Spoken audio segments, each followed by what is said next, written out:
Good day everyone. I'm Mel Chris Malyari from BS Cream 3K of Pamantasan ng Lungsod ng Muntinlupa. Now I'm discussing the similarities and the differences of RA 9344 of the Philippines and Juvenile Delinquency Prevention Act of United States of America. And juvenile delinquency. What is the juvenile delinquency? Refer to the first situation of individuals under the age of legal adulthood and behavior that violate the law or social norms. This behavior range from minor infractions like truancy and vandalism to serious crime, such as theft, assault, or drug-related offenses. Similarities and the differences of Republic Act number 344, also known as Juvenile Justice and Welfare Act of 2006 of the Philippines. uh, Juvenile Delinquency and Prevention Act or JJDPA of United States of America. The similarities focus on the rehabilitation over the punishment. Both laws prioritize rehabilitation, integration, and the welfare of juvenile rather than punitive measures. In RA 9344, emphasize the restorative justice and diversion program, and the U.S. Act encourages the community-based intervention and alternative to incarceration. And number two, prevention-oriented approaches. Both legislation aim to prevent juvenile delinquency through community program, family support, and education. In RA 9344, includes the measures of the strengthened family structures and the community involvement to prevent delinquency. In U.S. Act support the program that address the root causes of the juvenile delinquency such as poverty and lack of education. This is the differences aspect.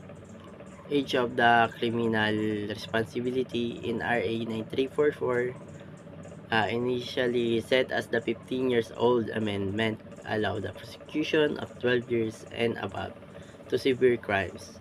In USA, varies by state. Many states allow the juvenile as as young as 12 to 14 to be prosecuted as the adult from serious offenses. The aspect restorative justice focus. In RA 9344, strong emphasis the diversion, family conferencing, and victim offenses dialogue. In USA, restorative justice elements are prevent but less central than in RA 9344.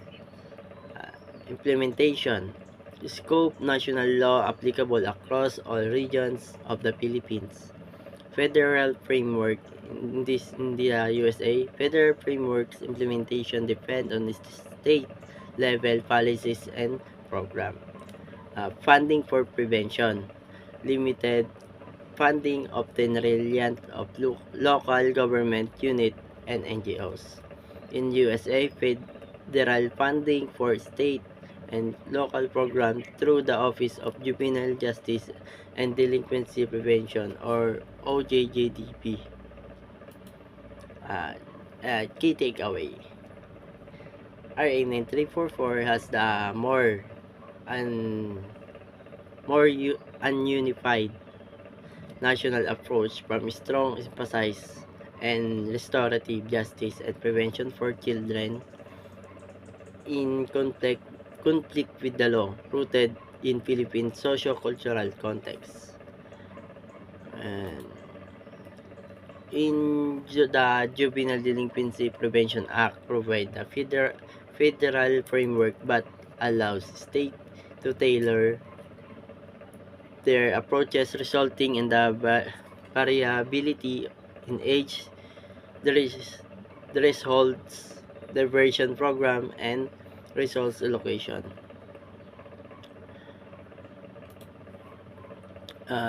Both frameworks share the common goal of rehabilitating youth and preventing recidivism. recidivism while recognizing the need to balance accountability with the compassion. And that's all.